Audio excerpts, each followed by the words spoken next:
which sounds ridiculous. Still currently think, I don't know, okay? I'm like, whoa. I shouldn't say that in this video though, but I do.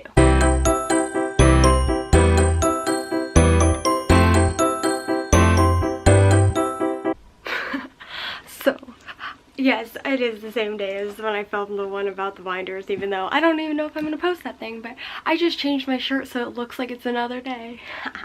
Okay, so, for the real reason why I was actually trying to film these videos today was because I wanted to do an update about the, what was it? It's the, like, eating disorder hospital thing 1 year later. So, 1 year later, not much has changed on the pain with the eating side of things, but I think I've gained like 17 or something. I mean, I had gained all 20 at one point because I got back to like real life and stuff, but my body couldn't maintain at that weight, which sounds ridiculous, but I couldn't maintain that weight. Like, we were trying and it just wasn't happening. So, but my local doctor was like, I didn't expect them to want you to gain 20 pounds. I thought it would be more like 15. So she was like, as long as you're like between the two, above the number that she had told me, it would be fine. I haven't really increased my like variety of food or anything like that, but I am getting into the calories every day, so I think that's the most important part, I'd hope. And I'm still on like vitamin supplements and everything. Yeah, so that's like my update about that. But okay, so the reason why I had these binders out was because I was gonna film a, like, what it was like for me at this hospital and stuff.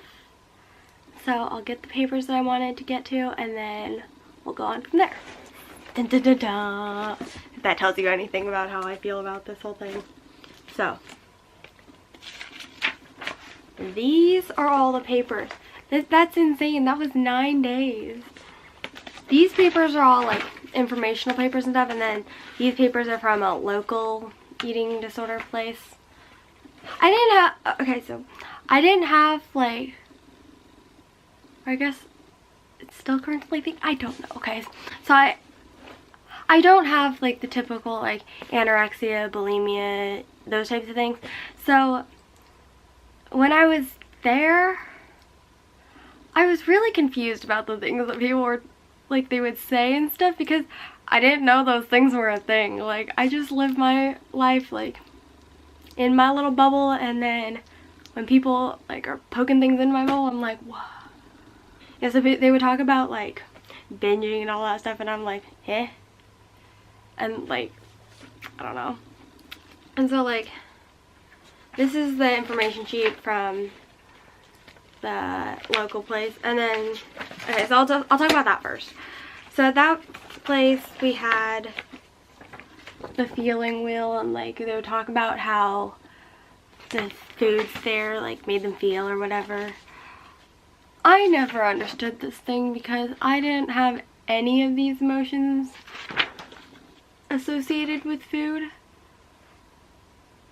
other than like the fear of it causing pain, but I knew it was going to, so I was like, well, I already know what's gonna happen. So that's that. And then this was like it says leave in the dining room, but obviously I didn't follow that direction since it's here. But like the hunger and fullness scale, everybody thought it was insane that I'm always at a 0, but I don't think I've ever felt hungry. Like when I was a little kid, like I would get hangry, but I've never been like hungry or thirsty for that matter. So that's that. Here's my food log from the day that I was there.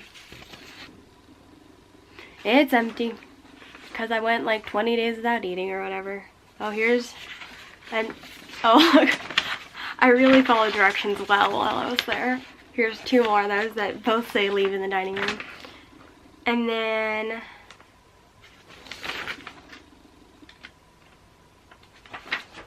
this is like the directions for parents type thing. So it talks about like No negotiating with food, no bribing, none of that kind of stuff. Yeah, so it's just like the rules and stuff with the parents. And so like there we would come really early in the morning, like 7 o'clock in the morning, and then they would eat. I was only there for one day, so I really don't know how it goes, because most of the time my mom and I were just filling out paperwork, and then we like joined them partway through the day, and then we left early because we had to go to another doctor's appointment, and then that very night we got admitted to the other hospital.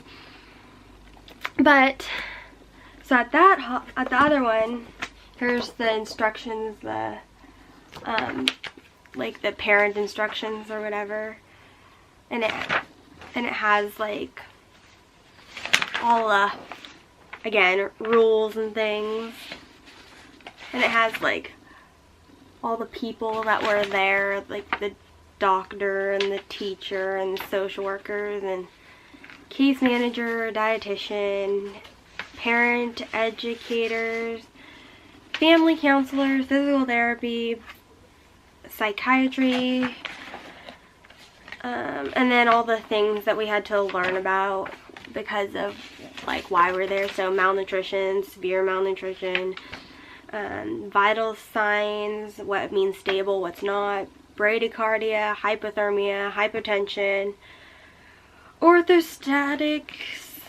hypokalemia, hypophosphatemia. I had that, but I don't even know what that means. Refeeding syndrome, and then like the levels of bed rest and stuff are in here. So strict bed rest was where you can't get off the bed. Modified bed rest. Nobody was on modified bed rest, I think, because I never was. I went from strict to wheelchair bed rest, which just means that like you can be pushed around in a wheelchair and not leave your room and stuff. And then there's standard bed rest, which is like the day before you go home, which I was on it for like 3 days before I went home or something though, because my heart rate started like dropping or whatever again. So that happened, and then they like, I don't know, there's just a whole bunch of things in here, and there's like the visiting hours and more dining room rules. Like, yeah.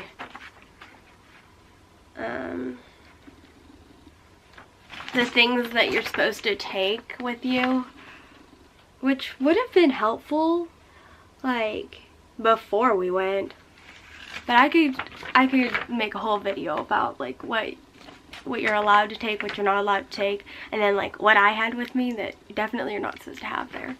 The rules were very different for me than for the other kids there, because I didn't have the like typical eating disorder that people have. So like one of the rules there, which is kind of odd, at least in my opinion, is that you're not allowed to go to the bathroom for like 45 minutes or something after eating. But I didn't have that rule because I don't know even why. Purging maybe? I don't know. But here's like the schedule. Can we see this? I don't know if we can, it's but like at the top there's vital signs, and so at the top there's like vital signs and showers, which obviously I participate in that. And then at 8:30 was to 8:30 to I think 9 or something. I don't even know. But anyways, there was breakfast, so obviously I had to participate in that because I had to eat. And then there was every day at 9 to 10 there was a group, which is like a group therapy thing. I only had to participate, okay, so everybody else, they have to participate in every single thing, and then school is optional for those that are out of high school already.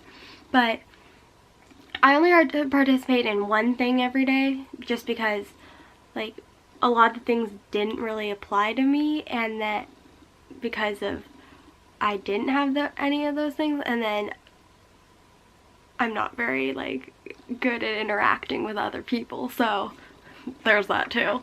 Because like I don't know, I just say really awkward things and do really awkward things. So there's like the group, and then from 11:15 to 11:45 was school.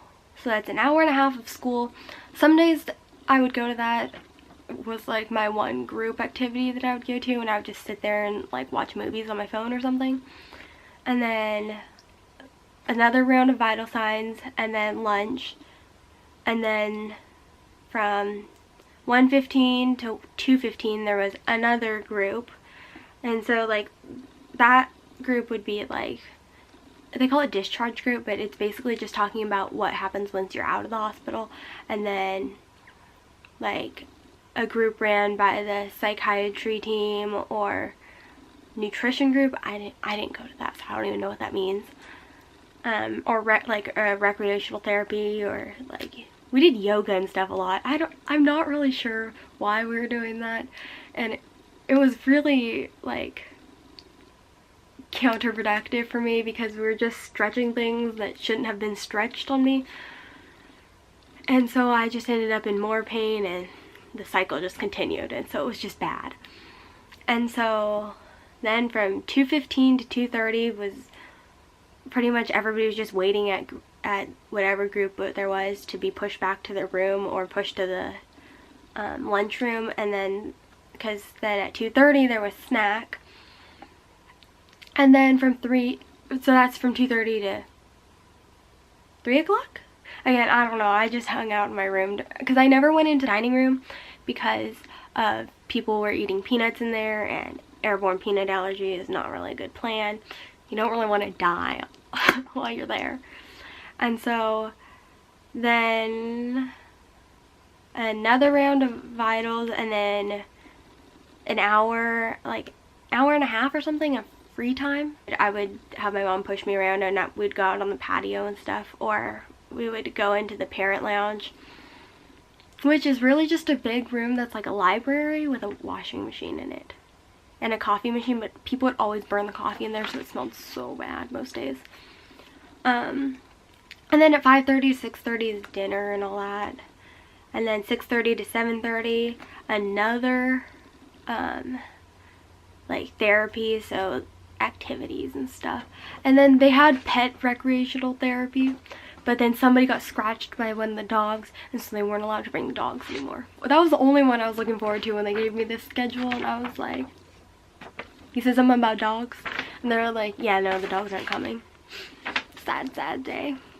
This is like the longest day ever because vital signs and stuff were at 5:30 in the morning, and then 10:30 is when people were supposed to go to bed.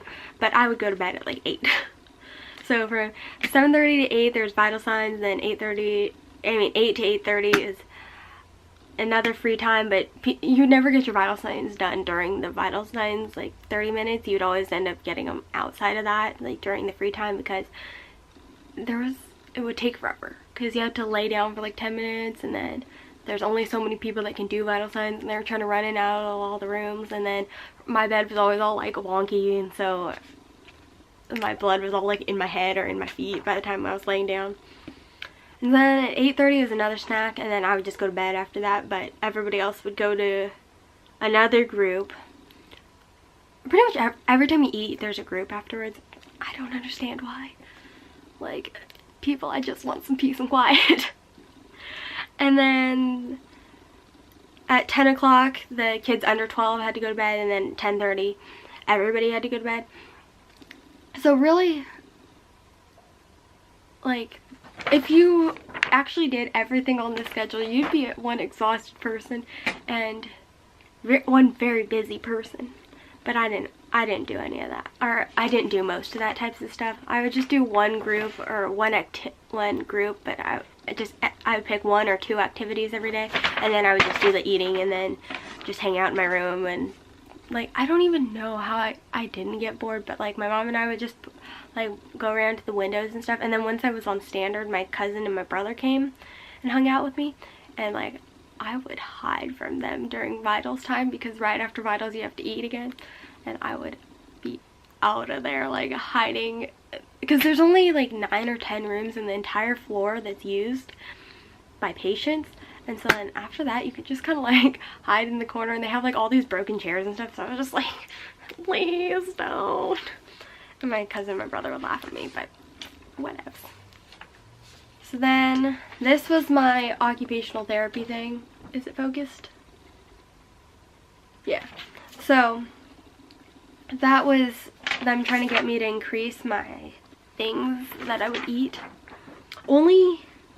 There's only 2 things out of the 6 that I still eat, which is cereal and salad, and I was eating those before, but you know, I don't know.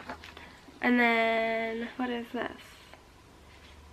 Oh, this is like a more in-depth version of the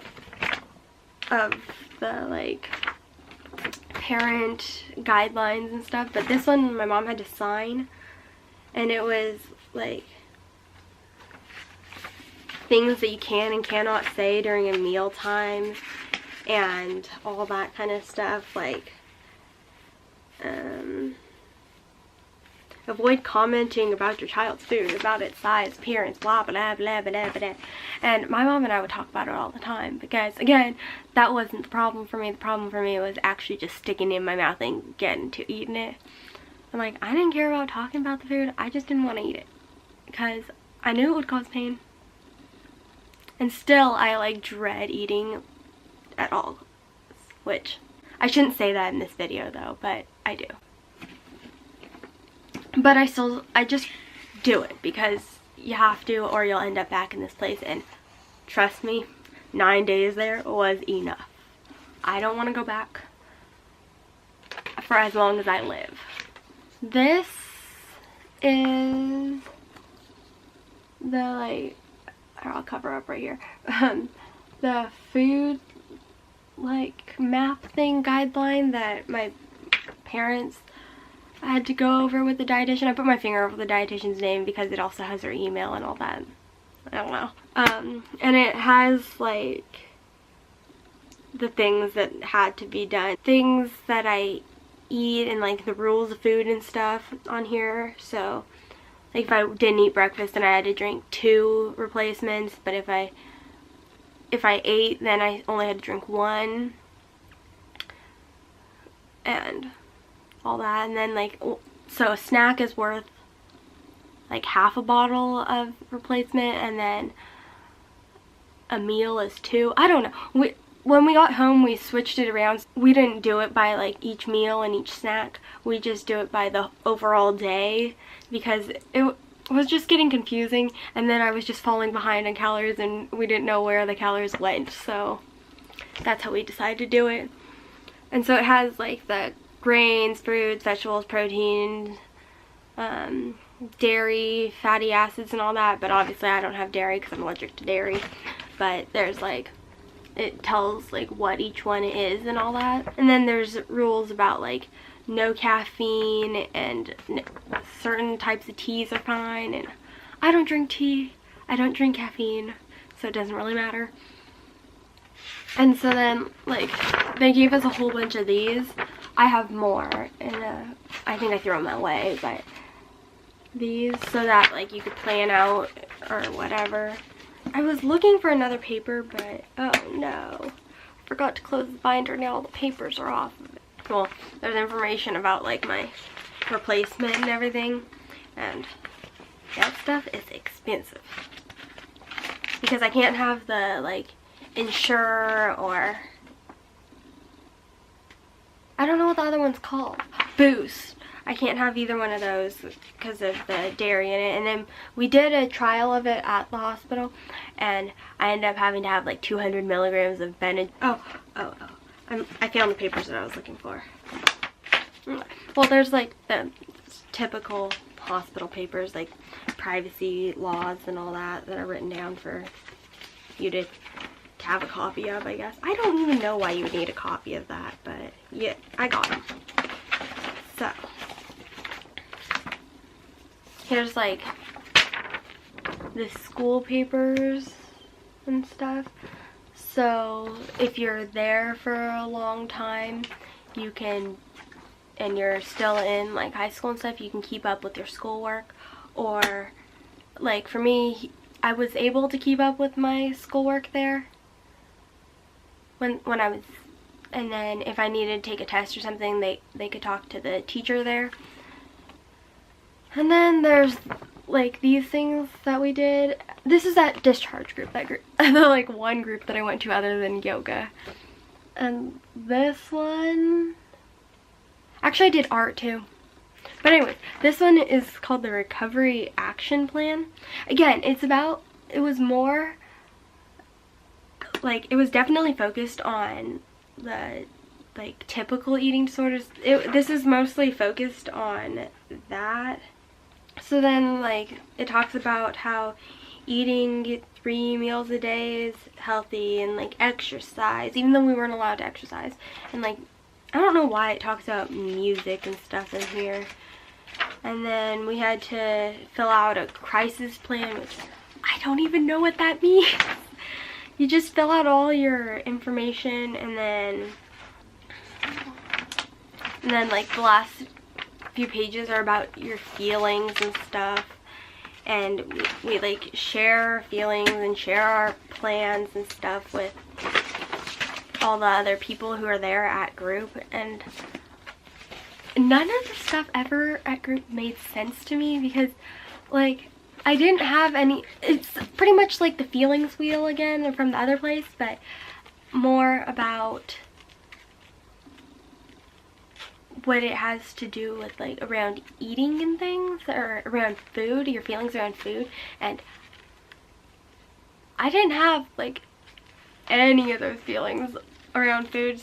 Yeah, there's my update 1 year out, and I wanted to like share, because for me I was like petrified going in. So like, I think the video is called